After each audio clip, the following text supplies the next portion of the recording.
All right. This is DJ REM and the Crush Beyond Dust show, and I have the guys from the band Fragile Existence on the line. I want to give a big shout out to everybody listening at Rock Addict Radio and Metal Devastation Radio. How are you guys doing today? Awesome, good, man. Very good. A couple beers and hanging out. Okay, beer is good. Why don't you guys start by introducing yourselves, if you don't mind, and your spots in the band? My name's Daniel Glover. I play guitar and I sing. I'm Eric Mahacek. I'm a lead guitar player, background vocals. Hey, I'm Matt, and I play the bass and carry people's equipment for them. And are we missing anyone tonight? Yeah, the drummer. He's fondling his anus right now. Yeah, our drummer's not here tonight. Morton Searsbeck. He actually used to play in Ex Mortem and Spectral Mortuary, and he moved here from Denmark, so it was a good snag. Yeah, no doubt. That's very cool. Okay, so why don't you tell everybody what's going on with the band right now? What are you guys up to? I'll take this one, I guess. Pretty much right now, we finished we did the last record, and our old drummer pretty much left, so we were kind of, with a stalemate there. So we were looking for a new drummer. We found Morton, and my buddy Matt, that's actually more a guitar player than a bass player. I asked him to play because we always end up drinking beers and hanging out together anyway, so may as well fucking do the music thing together too, right? So right now we're writing and working on a new album, and we're going to be trying to do lots more gigs. Yeah, we've been having a really busy year so far. Like Dan was saying, we just kind of found the new drummer back. I guess it was around the beginning of this year, and so the band had kind of been on a little bit of a hold there.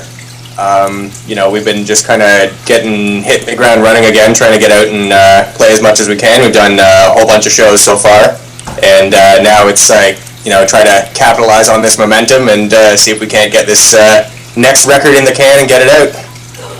Yep. Okay, very good. So how long has Fragile Existence been around? I used to play in a band called Nephilium, and that kind of went to shit, and I obviously wanted to play in a band, and I was just writing stuff, and I said, fuck it, I'm going to make my own band. So that was like, 2007, right? Yeah, something like that. 6 years ago. No, it'd be about 5 years ago, I guess. So anyway, I just kind of went about trying to find people, and I already knew the music that I wanted to make and everything, but didn't have anybody to play it with. I didn't know I was going to be singing at the time, and ended up hooking up with this drummer. He played on the last record, and we started jamming, and then all the bits kind of slowly came together. So we've just finally now got the lineup that we've wanted. Okay, very good. Well, I have to say, after listening to the tracks that were sent to me, you guys kick ass. So whatever you're doing, please keep doing it.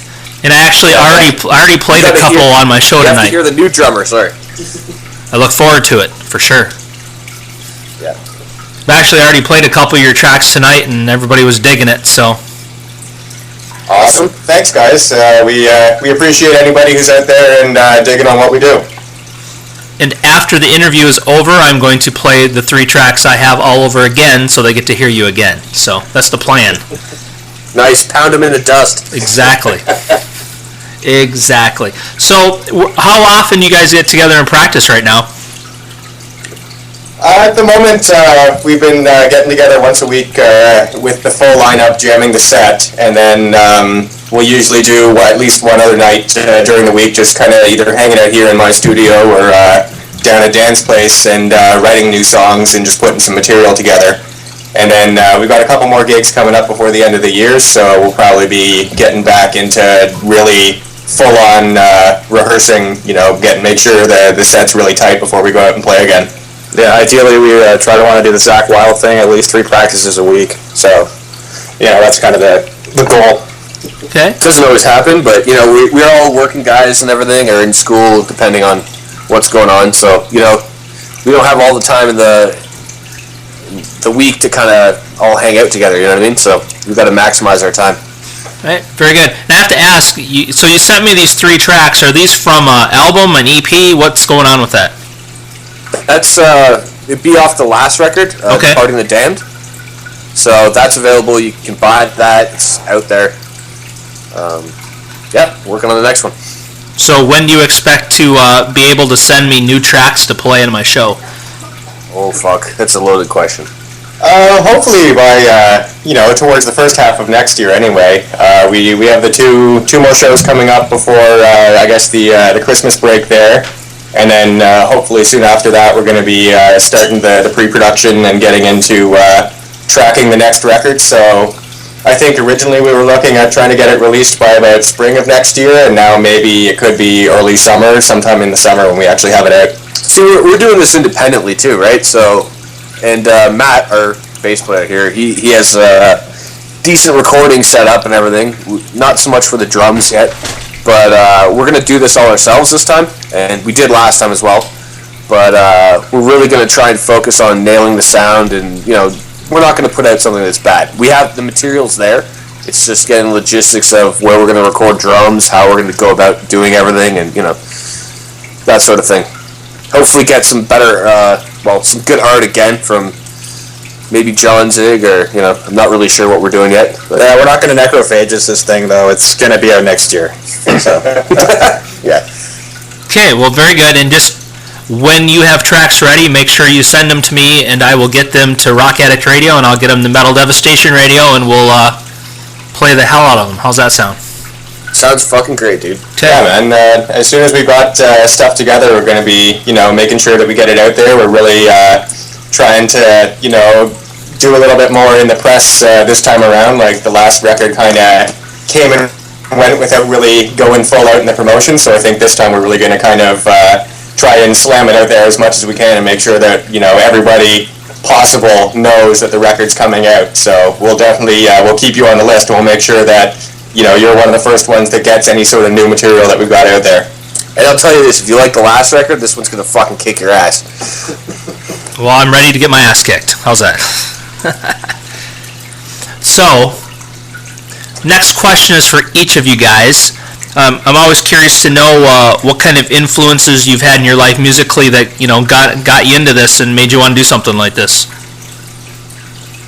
What do clockwise? Yeah, I'll pick that up. I mean, I started listening to, rock music and metal when I was a kid.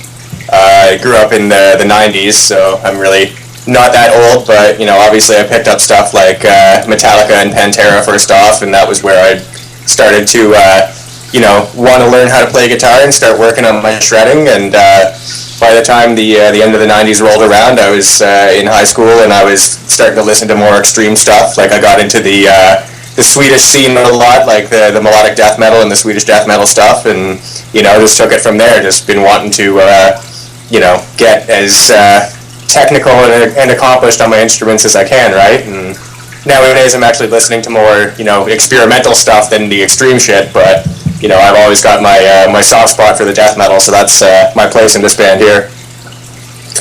I used to like skateboarding and BMX biking and shit when I was a little kid, and I could care fucking less about music. My parents always played lots of really good music, so I think I got the ear for that there. But all my buddies listen to like Korn and Slipknot, which, they're not really extreme bands or anything, but when you're fucking 13, it's kind of like, hey, this is crazy shit. And then from there, I started listening to like Slayer, blew my mind, then fucking Morbid Angel blew my mind again. And I don't know. Like Zakk Wylde a lot, like Cannibal Corpse, they're always pushing the envelope of what riffs you can and can't do. Jeff Loomis, I don't know. Beer and weed. Love that shit. Eric, what about you? Yeah, same old shit. I mean, you started off as a kid, Rush and George Thorogood, and you just move forward. Basically, turning 11 or something, and you get into fucking Iron Maiden and then Megadeth, then you go to Slayer, and then I got into Bodom, big, and then Behemoth kicked my fucking ass, and then that was my thing for a long time until I discovered Jeff Loomis and all the shredders, and they just kind of took hold of everything I did. So, but now I just want to listen to blues, and I just want to chill. I kind of want to kill myself. We forgot to mention fucking suffocation. Yes, how could you forget them? Jeez. I don't know. Lots of influences, and I guess our drummer, he's not really here. Who knows? He likes metal. He's fast. That works. Okay, question from the chat. You were talking about some upcoming live shows, and the question is, when and where do you have some upcoming gigs at?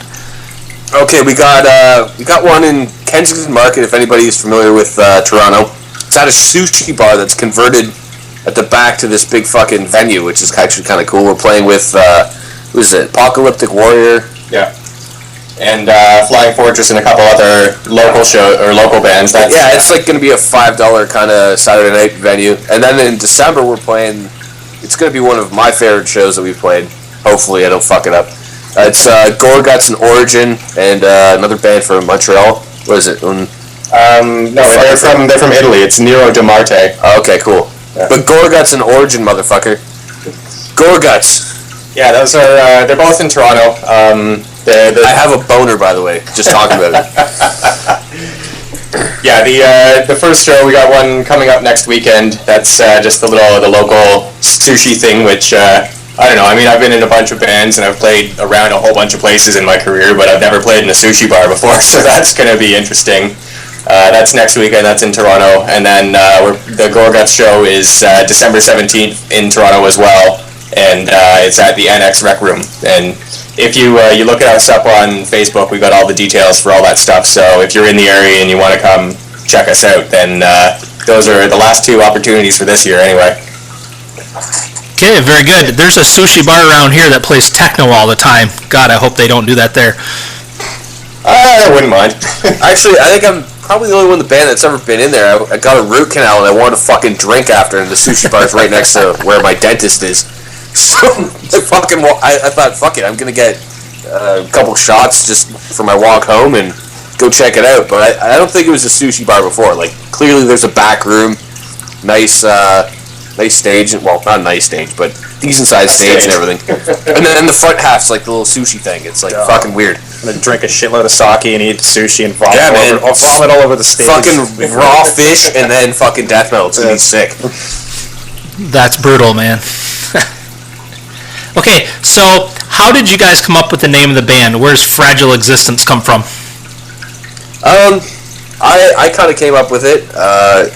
It's actually while I was still in the Philium, but it has a lot to do with the lyrics I write about, and I don't know, kind of living on the edge as well. You know, like I like drinking and partying sometimes too much. It's kind of like the living on the razor's edge, half, you know, leg in the ground kind of vibe. But it also really reflects where I think that society stands and where our Earth stands. You know, I think that it's really resilient in a lot of ways, but in a lot of ways it's very, very, you know, easy to fuck up and not as strong as we think it is. So it's kind of you know, that sort of thing. Yeah, you know, a lot of people, we get them coming up to us at shows all the time and asking whether or not the name came from the Control Denied album, The Fragile Art of Existence. It seems to be everybody kind of makes that connection. And I mean, I can't really speak for the creation of the name. I wasn't in the band at the time, but, you know, I don't think Dan ever really intended to intentionally be tributizing Chuck Schuldiner, even though we're all obviously huge fans of Death and what he did while he was here. Well, I mean, if it goes down that way, then, you know, I actually like Death a lot more than Control Denied, so I probably would have called it, you know, Symbolic or something. Who knows? But yeah, I don't know. I was just hanging out in my old apartment, drunk and stoned, and came up with it. Okay. Fucking drew the logo, and, you know, I didn't want to draw another one, so fuck, that's it. Well, I do more work than you have to, right? Jeez. No, I actually really like the name, and it means something to me. No, it's awesome. Know, it's very metal. Like I named the band, you know, Zombie Cum Farts, and then when I'm like, you know, 20 years down the road, I'm like, you know, I don't really want to write about Zombie Cum Farts anymore, so. Drive-By Bukkake is a badass band name, man. Come on.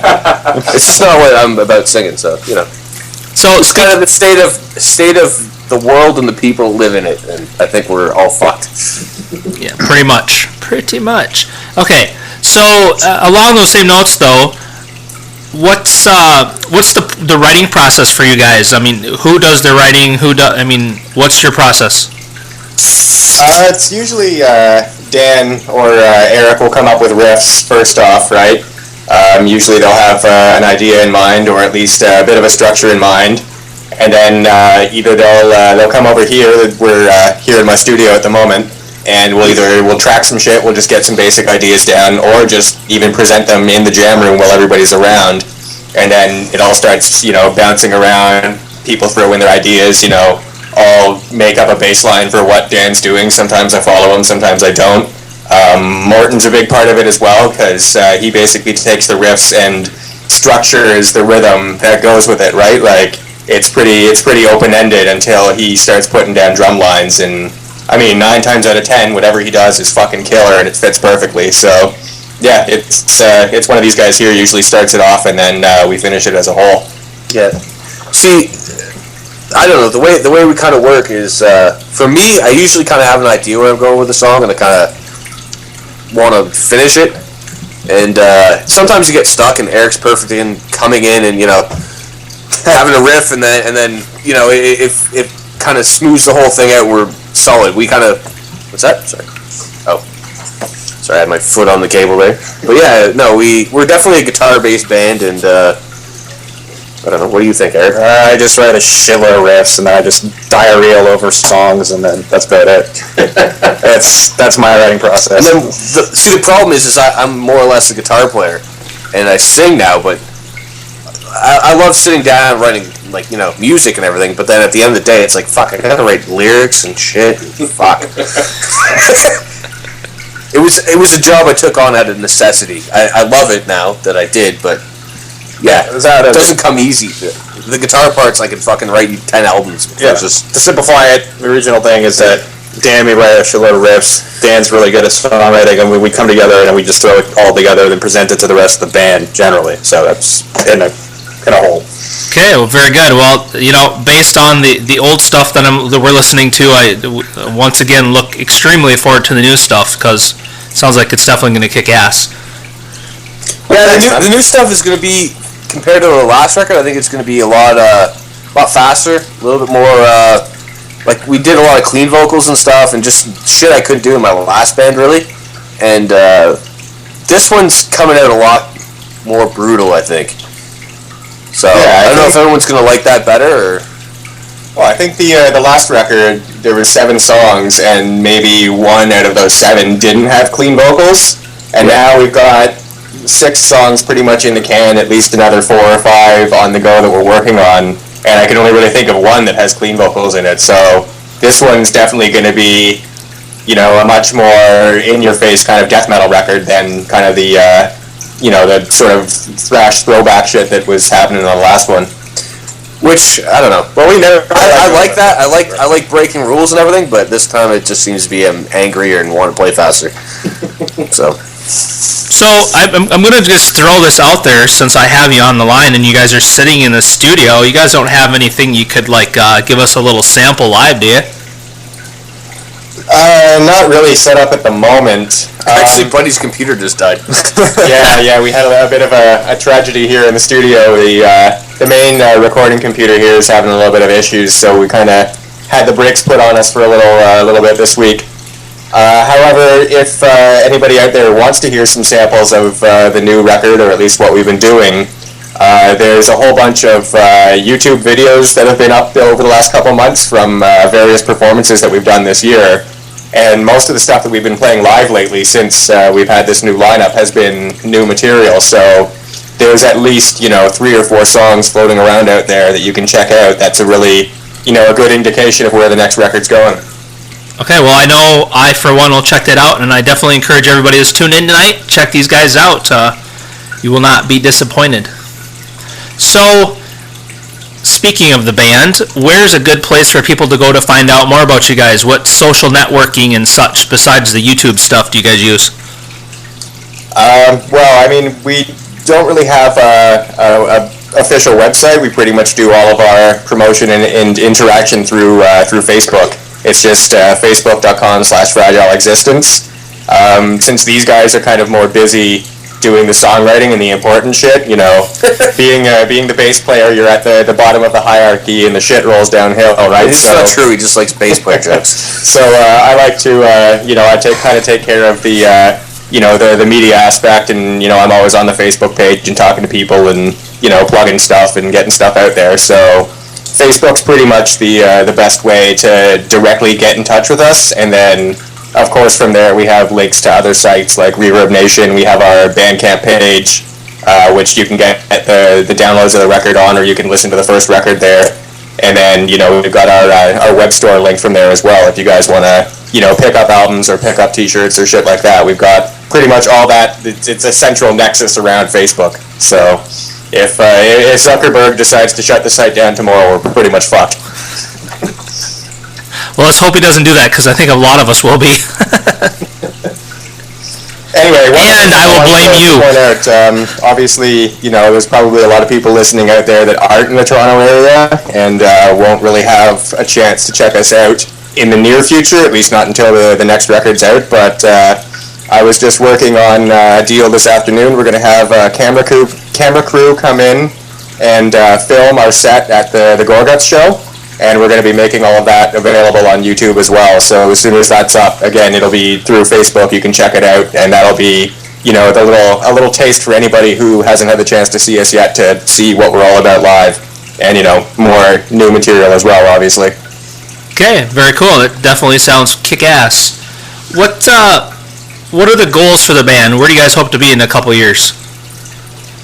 Okay, well, obviously the goal for anybody that's doing this, well, it should be anyway, not world domination.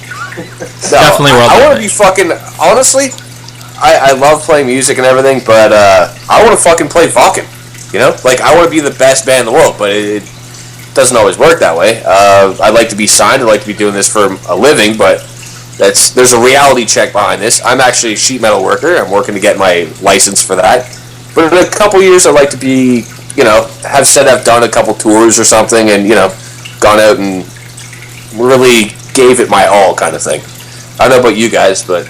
World domination. I like that. Nuclear weapons. Yeah, fucking world domination. I want control over nukes. That kind of thing. But, it's hard when everybody fucking downloads you spend all this money on, paying for artwork, production, all this sort of thing, and then everybody just downloads. I mean, I'm not against that. I think it's cool. It spreads the word, but it's, this isn't fucking paying my bills at this point. So I would like it to pay my bills. How's that for an answer? Okay, so to help you pay your bills, let's tell everybody where they can go to actually purchase music right now. Yeah, again, if you want to just get Big Cartel, we have a.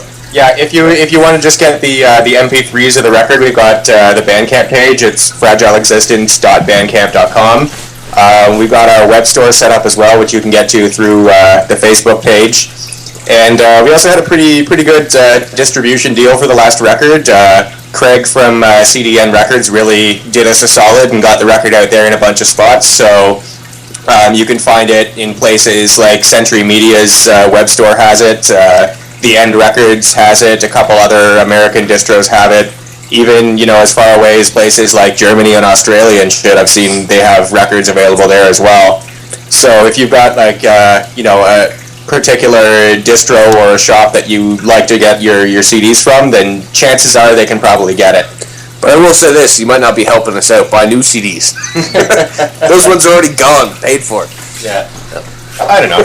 Either way, we got shirts too, nice ones. Yeah, we try and, we're not really a big commercially minded band. We don't really do a lot of the merchandising, but we've really kind of tried to get the record out in front of as many people as we can. So it's not too hard to find if you're at least capable of using Google. Just type it in and you'll find it. Yeah, if you go to our Facebook page and you send us a message saying you want a CD or something, I'll have it in the mail for you the next day, kind of thing. Like right now, I don't think we're really looking to have a small-time label kind of thing. We can do this ourselves at this point, but we're always looking as well. Okay, and correct me if I'm wrong, but I believe earlier you mentioned that you guys are going to be recording this yourselves. Yeah. We did the last record, all the tracks that you've listened to. That record was actually done in two pieces, which I don't recommend for anybody to do. we did the first half with my buddy Adam, and he ended up getting busy, and we did just guitar tracks, just rhythm guitar tracks and drums. And then he kind of was like, okay, well, I'm busy for the next year with all these other bands. So I'm like, fuck, what am I going to do? Like, so we decided to pack up all our stuff from that, and I took it to Matt. Matt wasn't in the band at the time. I said, dude, you got to help me out with this, man. We're like half done a record. You know, we got to fucking make this work. So we did that. I think the drum sound really suffered a little bit on that record. But this time around, I think we have the know-how to do it ourselves, pretty much. And maybe get someone to master it or something. But you know, as far as I'm concerned, I think we could, from what we learned on the last round, we could probably do a very good product this time. Well, based on what I'm hearing with the stuff I have, there's no doubt in my mind. And where I was kind of leading with that is I mean, how cool is it for you guys as a band to be able to actually, you know, record it yourself and not have to pay a studio and all that stuff? I mean, that's got to be pretty killer. Well, it sucks for me because I have to pay for all the equipment myself. Right. That's his problem. Fuck, he's just the bass player. Well, it's good for the rest of the guys. I'm kidding.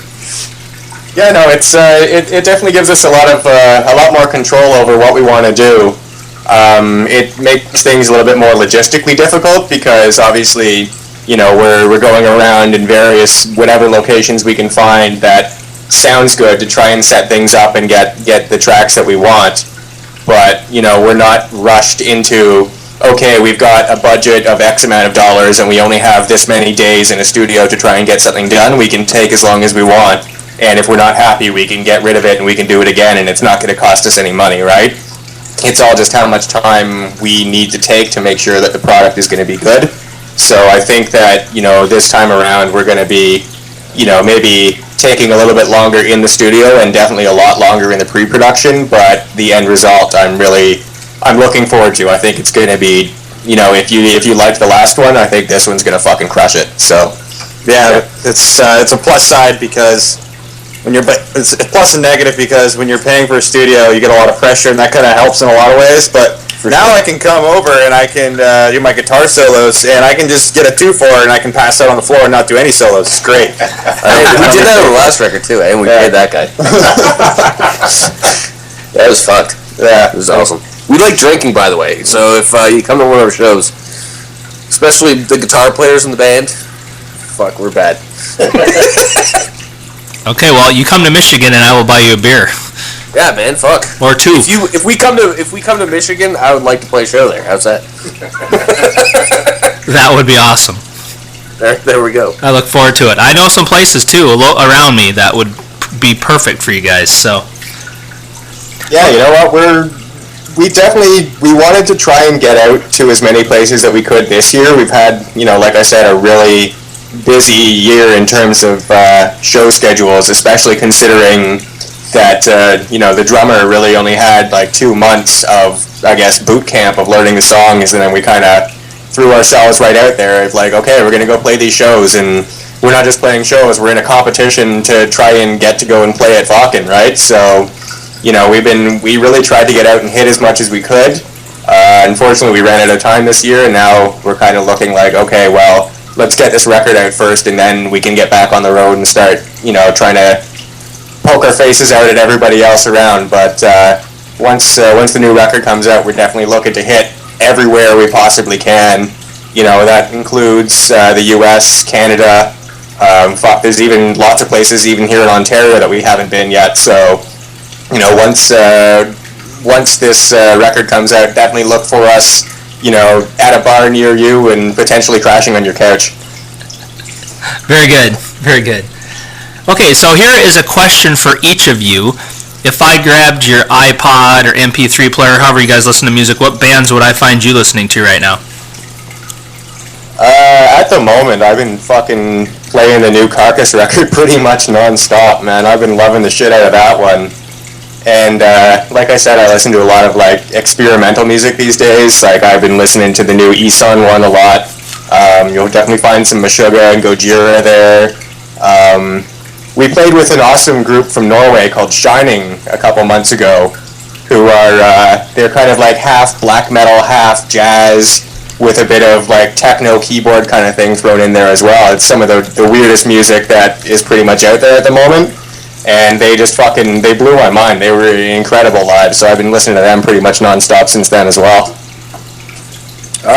Pretty much in my iPod. Last couple days, I've been really on a big Vader.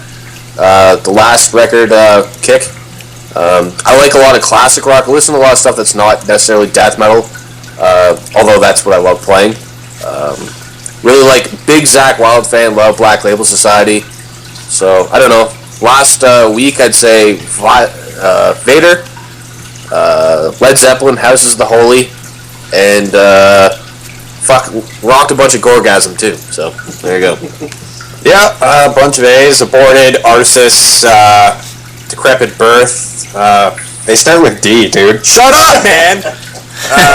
Anyway, yeah, Suffocation and Spawn of Possession, a lot of techie stuff I'm really big into right now. And then I listen to a group called X-Ray Dog, which every big movie trailer you see that's epic music in it, that's X-Ray Dog. They do all the soundtracks, so I just listen to epic music, movie music too. That's about it, yeah. Actually, rock some Animals as leader set. That shit's fucking crazy. Anyway. Yeah, that's about it. Joe Surrogate. Bad to the bone, right? Yes. Fucking right. Dude, that was the first thing I recorded. When I watched the Terminator movie when I was like 4 years old, and I put on a pair of sunglasses, and I recorded Bad to the Bone on my fucking dad's boombox, and I think I somewhere have that tape. I should put that on the next record. It would be dope. 4 years old, singing Bad to the Bone badly. Yeah, you should send that in. We'll put it on air. We'll play it live. I gotta find it, man. I know it's somewhere. You just sparked some interest there. Okay, so fuck these guys. You guys are fired. Okay, the interview was not meant to break up the band. Okay, that was not the intent. I'm going solo with sunglasses. Slayer, eat my dick. Well, hit me up after the interview. We'll talk. Okay. Not about the Slayer comment. No, I love Slayer. Sorry. They're like sunglasses. It's what happens. So, what sets you guys apart from all the other bands out there? Why should people come see you live? Why should they buy your new album when it comes out? What are they going to get from you guys? I think that... Okay, I'm answering this again, but when I kind of decided to start doing a lot of stuff with this band, like I came from a band that was a strictly death metal band only, and I listened to a lot of other stuff, and I thought, you know what, I wouldn't mind putting some clean lyrics in there, and not like gay, like, you know, metalcore kind of whiny shit, but I mean, like, you know, some old school, like, I like old Metallica, and I thought, you know, I can break some rules on this, and you might get a little bit of a blues jam or something. Like, we're not necessarily always pigeonholed into trying to be brutal all the time, and I think that helps. We have our own identity, and we kind of stick to it. Yeah, I tell you what, I love it when bands mix up their sound and don't just make a record that every single song sounds the same, because I'm not gonna lie, it gets kind of boring after a while. I'll tell you this too, like when I was making it, Matt was actually recording the vocals and he wasn't in the band at the time, and I started doing some clean stuff, and I thought I kind of end up doing more of it, but I was kind of in the back of my head saying, you know, this isn't really necessarily always death metal, or are people gonna like this? And I said, fuck, I'm not gonna be famous off this anyway. Who cares? Just fucking do whatever the fuck you want. So it was kind of an experiment of. You'll find that there's a lot of different genres in the same thing. But I mean, we try to always keep it heavy and, you know, not. And really push the boundary in terms of the musicianship as well. Like, especially these two guys here. You know, if you listen to the first record, there's fucking plenty of solo trade-offs and lots of crazy technical, you know, guitar virtuosity, right? So there's definitely going to be a lot more of that on the next one. But basically it's like, yeah, just like Dan was saying, really honest music, you know, doing what we all love to do and really just trying to do it the best we can. And what's funny is we are getting more technical, but not like in the weird time signatures. I mean, we do that sort of, but the riffs that are on the next record are a lot more intricate. They're faster. And looking back, like, the last record was hard. And then now it's easy. Now we always like challenging ourselves. And when I sit down with a guitar, like, I always want to write stuff that I can't play. And then, you know, it's like, fuck, practice till you can play it and then get better. And Eric, fuck, Yeah. you're crazy. Yeah, I know. I fucking found this guitar player when he was like, he couldn't even drink. So I gave him beers and he came over to my place and fucking guy, like, he's gotten to be such a crazy guitar player over the last couple years. It's retarded. You also made me an alcoholic. I hate you. Hey, I didn't force beers down your throat. Except for that one time. Yeah, I probably did. Yeah, you can't hang around with me and not drink. Fuck. Okay, anybody listening? Crack a cold one. Smoke some dope. Yeah, that's about it. Yeah. Cheers. Okay. So, speaking of craziness, what's the craziest thing that's ever happened to you at a live show you guys have done? I don't really think there's all that much. I mean, you know, Canadians are pretty mild-mannered even at death metal shows and shit. Like, there's that really funny picture out there of, you know, the Canadian mosh pit where everybody's bumping into each other. It's still That's not story, true, right? Yo, dude, when we did the Hard Luck show, buddy of mine, he fucking sprained his ankle. Wow, that's not really that bad. I mean, Well, I don't know. Yeah, honestly, we did the record. Our drummer quit when we did the record as soon as we were done, and there was like a couple years there where we didn't do fucking anything because we couldn't find anybody to play the stuff. So we've only actually played a handful of gigs, really, and now we're kind of, you know, the gears are all in motion. We're ready to go.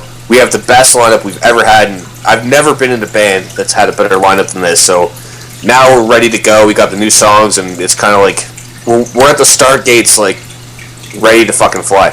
I don't know how fucked up this sounds. It's not like I want anyone to get hurt, but I really want to see some blood at one of our shows. I don't know.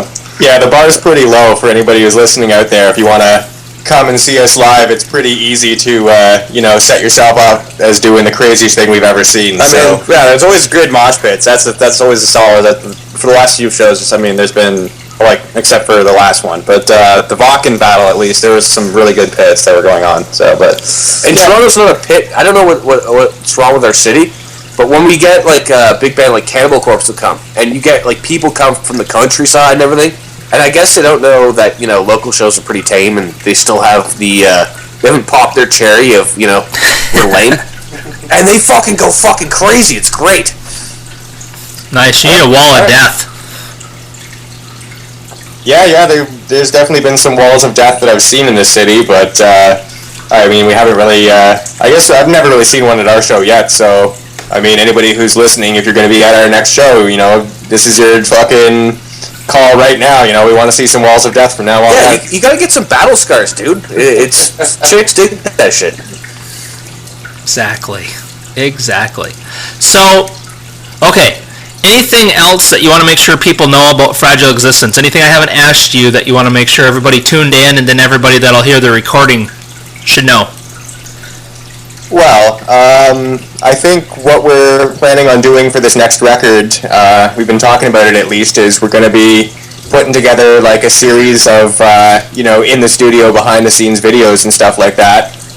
We'll be probably, again, just putting that out for free on YouTube so people can kind of follow along and check out how the process is going and really get a little bit of insight into, you know, what we're doing and how the next record is coming together. So I hope everybody can come and check that out and, you know, keep an eye on us. So that'll be hopefully something to look forward to in the next little while. I think another thing we should say is, you know, we're not like the biggest band right now. So all you guys actually listening and paying attention, ask us to come play, you know? Like, if enough people fucking voice up, we might be able to piece together a tour and come see you guys. Like, we'd love to fucking play everywhere. I don't know, Eric, what do you think? about that. Yeah, anything. Eric's just been sitting here drinking beer, so I'm trying to get involved.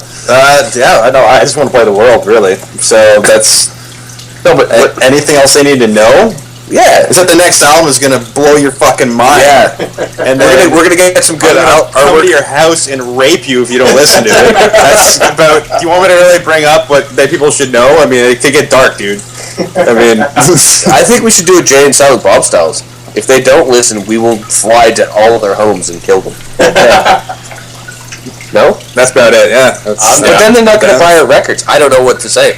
That's pretty hardcore. We should do. He was right, though. If you kill everybody, then you're kind of going to kill your base. Just saying. No, the bass, we don't worry about that. He just picks up shit. Yeah, we're from Toronto, dude. I mean, people seem to like having a drunk, crack-smoking mayor, so the bar's pretty fucking low around here. Okay, well, whatever works then. Definitely. Yeah. No, but honestly, like, we're joking around and everything, but what I think the people should know about us is that we're working guys, you know, and we just want to make honest music. That's pretty much the end of it. Okay, well, very good. Well, I, for one, wish you guys the best of luck and success with the next album, and like I said before, I cannot wait to hear it. And I am going to, just for all the listeners, I have 3 Fragile Existence tracks lined up. We're going to listen to a little The Ritual of Blood and Consumption, That's a good one. Honor Among Thieves. They're all good. They're all good. And A Gradual Decline. So I'm going to be jamming those at you. So if you guys can hang on the line for just a minute, so don't go anywhere. And okay, everybody, you've been listening to Fragile Existence on the Crush Beyond Dust show. And once again, big shout out to everybody at Rock Addict Radio and over at Metal Devastation Radio. You guys all rock. Thank you for tuning in tonight. And here comes the tracks. It's time to crank it up right here on the Crushed Beyond Dust show with DJ REM.